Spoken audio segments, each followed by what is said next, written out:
Greetings, this is Proofubi, the Nostalgic Catholic, with yet another Isaac Asimov story review. And this time, which seems to be the first time in quite a while, the story gets the cover. The story is called Living Space. Isaac Asimov's latest tale of wonder.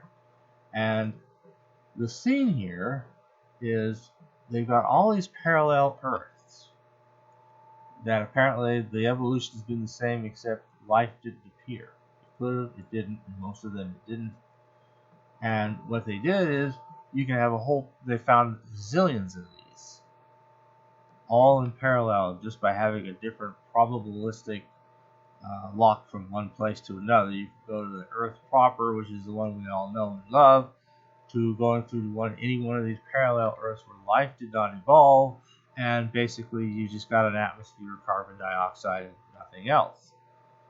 I'm not sure what they do for cooling, but at any rate, they build these domed houses. You see the dome there in the background. If you want to venture outside that dome, you'll have to do it in a spacesuit, as you see this guy doing so. He doesn't actually venture outside in the story, but there's some other characters who do. Yet this seems to be the owner of the household, and there's his wife still in the background. And neither of them venture outside the dome in the story. In fact, they don't even know what happened. You see, the idea is if you're on one of these alternate Earths, you're on an Earth where no life exists. So you basically have literally the entire planet to yourself. Considering that you're inside this dome, and yeah, you can put on a spacesuit and wander where you like, but how far is that gonna take you? Seriously, there are no roads. There's nothing else. If you had a vehicle, it would have to. I don't know what would power it because you couldn't, wouldn't have oxygen, so you couldn't just give it gasoline or something. So I'm not sure how you really, how much difference it makes. But okay, you have the whole planet to yourself. Ain't that great? What a status symbol, I guess. And people can get these things. Apparently, it's reasonable enough that if you have enough of a career to be married, you have enough of a career to, live in one of these alternate Earths where it's very peaceful, quiet. There'll be wind, there might be occasional rain or other, different weather phenomena. But other than that, it's absolutely silent. Nobody's there. Nobody should be there. So when suddenly they hear all these booming sounds, what's going on? And they investigate it, and they find out what's going on.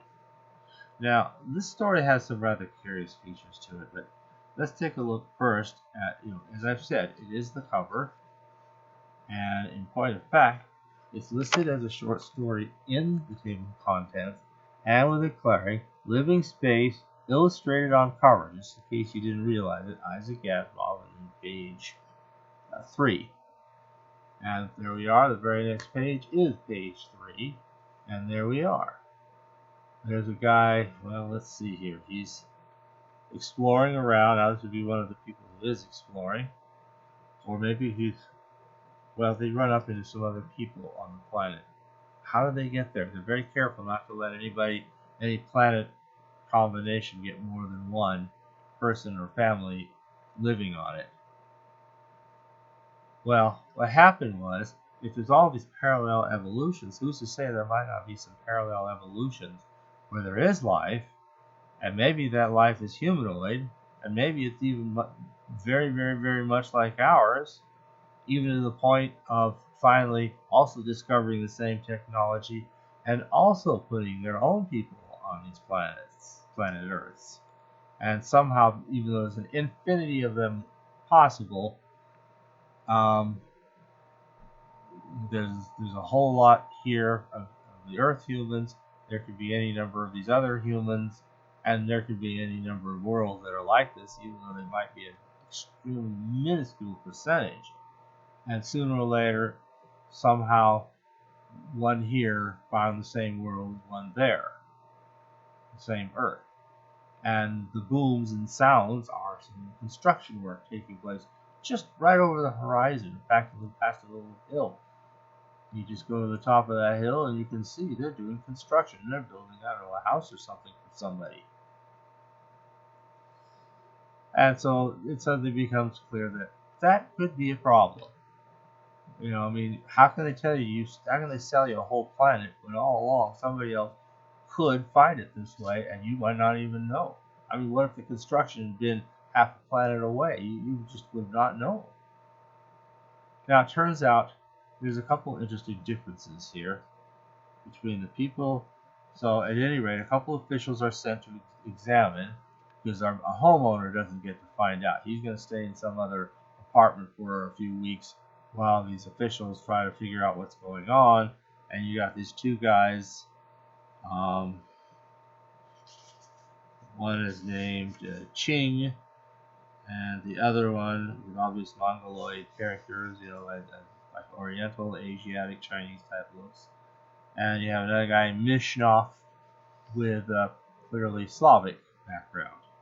So Mishnov is kind of so one of these guys is Ching and one of them is Mishnov, I'm sure of it, as they're exploring the planet. And one stands on top of the hill and sees, or maybe the one in the foreground is a German guy they actually meet up with. And he has a name even. They keep talking to each other, and they finally say, by the way, what's your name? They say in German. And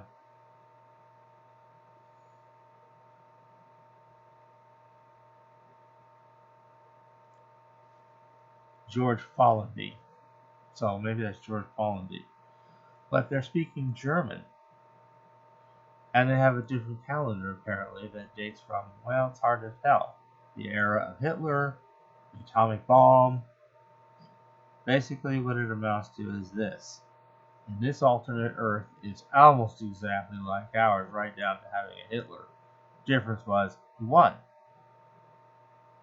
Other than that they speak German, though, it doesn't seem to have had any other effects. These other German people who are really doing this construction learn about this house and the way they're doing stuff. The Germans had a different policy. They were going to expand onto one of these Earths and put a lot of places all over it. Scattered, lots of room between them. You could feel like you had the planet to yourself, but you really don't. You'd probably have maybe hundreds or thousands of these on the Earth, but still all so widely separated that it really is like you just got a house by itself. So it's kind of the same thing, only they're not trying to do a whole Earth for each person. I find it interesting that in both cases these descriptions come along not long before he would write The Naked Sun, a planet Solaria, which goes on to be a world where people are very, very isolated from each other. And here you go to a whole planet Earth. I mean, Solaria in the later Asimov books, you just have very few. You only have like 1,200 Solarians when you get halfway to the Second Empire. And maybe if you got all the way there, it might literally be one lonely Solarian with the whole planet to him or her itself. Gender becomes kind of meaningless when they don't breathe the normal way anymore. So, it seems to be kind of the same thing. But here they've met up with this. There's one more illustration. I'll get to that shortly, although it kind of brings us almost to a near spoiler. But there's a thing along the way that I was just starting to talk about with the Germans. And what I find interesting is the Germans have started this construction.